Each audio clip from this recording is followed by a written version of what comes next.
ষষ্ঠ তপশিলে অন্তর্ভুক্তির দাবিতে কামরূপ এবং গোয়ালপাড়া জেলায় নিখিল রাভা ছাত্র সংস্থা, নিখিল রাভা মহিলা পরিষদ এবং সংবিধানের ষষ্ঠ তপশিল দাবি সমিতির বিক্ষোভ। রাভা হাসাং স্বশাসিত পরিষদকে সংবিধানের ষষ্ঠ তপশিলে অন্তর্ভুক্তির দাবিতে 2 ঘন্টার ধর্ণা কর্মসূচি। কামরূপ জেলার দুটো সমজেলার সঙ্গে গোয়ালপাড়া জেলার গোয়ালপাড়া পশ্চিম এবং দুধনৈ সমজেলা কমিশনারের সামনে চলছে অবস্থান ধর্মঘট। এ নিয়ে সরাসরি আমাদের গোয়ালপাড়ার প্রতিনিধি রশিদুল হোসেন।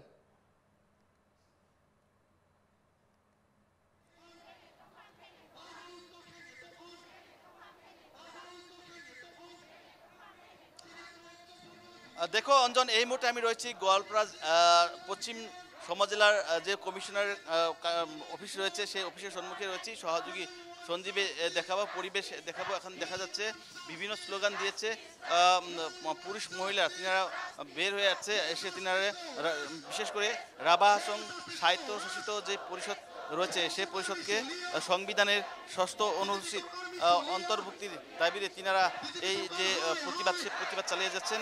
কামরূপ এবং গোয়ালপাড়া জেলার 4 জায়গায় কিন্তু এই প্রতিবাদ চালিয়ে যাচ্ছে নিখিল রাভা ছাত্র সংস্থা এবং নিখিল রাভা মহিলা পরিষদের সঙ্গে সঙ্গে সংবিধান ষষ্ঠ দাবি সমিতি। সহযোগী সঞ্জীবী দেখাচ্ছে, আমি কথা বলতে চেষ্টা করবো। দাদা কি বলবেন, আজ আপনার প্রতিবাদ সাব্যস্ত করেছেন, কি বলবেন? আমি রাভা হাসাং সাহিত্য পরিষদখনে দীর্ঘদিনীয়া দাবীৰ ৰাভা হাসাং সাহিত্য পৰিষদখনক ভাৰতীয় সংবিধানৰ ষষ্ঠ অনুচ্ছেদ অন্তৰ্ভুক্ত কৰিব লাগে। আৰু এই মৰ্মে অসম চৰকাৰে বিভিন্ন সময়ত আমাক প্ৰতিশ্ৰুতি দিছিলে যে ৰাভা হাসাং সাহিত্য পৰিষদখনত তেওঁলোকে ষষ্ঠ অনুচ্ছেদ প্ৰদান কৰাৰ ক্ষেত্ৰত তেওঁলোকে কাম কাজ কৰিব, আগবঢ়াব।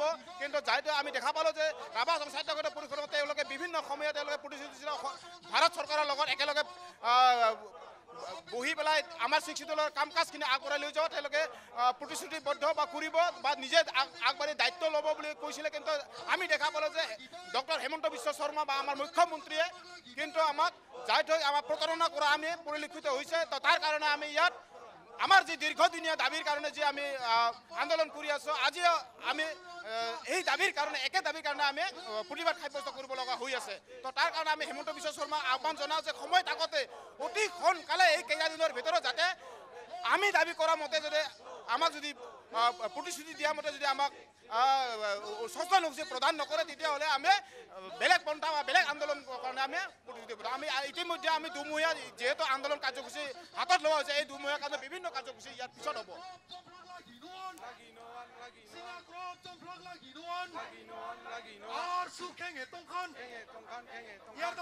সম্মুখে 26-এ নির্বাচন রয়েছে, কি বলবেন?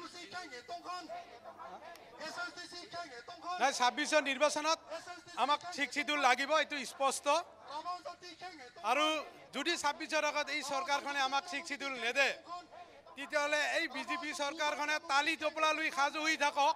এইবাৰ অসমৰ পৰা বিজেপি চৰকাৰ আউট, এইটো স্পষ্ট কথা। কাৰণ 10টা বছৰে আমাৰ ৰাভা জনগোষ্ঠীটোক প্ৰতাৰণি কৰি আহি আছে। এইবাৰ দিম, আহাবাৰ দিম, এই নেক্সট মাহত দিম। গতিকে এইবাৰ আৰু তেনেধৰণৰ নহ'ব। গতিকে আমাৰ শেষ সকিয়নি 26-ৰ নিৰ্বাচনৰ আগত যদি আমাক ঠিক চিডুল নেদে, তেতিয়াহ'লে বিজেপি চৰকাৰ অসমৰ পৰা আউট, এইটো স্পষ্ট কথা। এই মুহূর্তে আমি দেখাচ্ছি গোয়ালপাড়ার পশ্চিম গোয়ালপাড়া সমজেলা কমিশনের যে কার্যালয় অফিস রয়েছে সেই অফিসের পরিবেশ দেখাচ্ছি এবং এই অফিসের সম্মুখে কিন্তু দেখা যাচ্ছে নিখিল রাভা ছাত্র সংস্থা, নিখিল রাভা মহিলা পরিষদ এবং ষষ্ঠ অনুসূচি দাবি সমিতি এই প্রতিবাদ সাব্যস্ত করেছে। গোয়ালপাড়া জেলার 2 জায়গায় এই প্রতিবাদ চলেছে এবং কামরূপ জেলার 2 জায়গায় এই প্রতিবাদ চালিয়ে যাচ্ছে সংগঠনগুলো। সহযোগী সঞ্জীবে দেখাচ্ছে, পরিবেশ দেখাচ্ছে এবং দেখা যাচ্ছে হাজার হাজার পুরুষ মহিলা তিনারা এসে প্রতিবাদ সাব্যস্ত করেছে। সহযোগী সঞ্জীবে দেখা যাচ্ছে আমি পরিবেশ দেখাচ্ছি এবং বিভিন্ন স্লোগান দিয়েছে তিনারা। এই স্লোগানের মাধ্যমে সরকারকে তিনাদের দাবি বুঝতে পেরেছি। অনেক ধন্যবাদ রশিদুল সঙ্গে থাকার জন্য।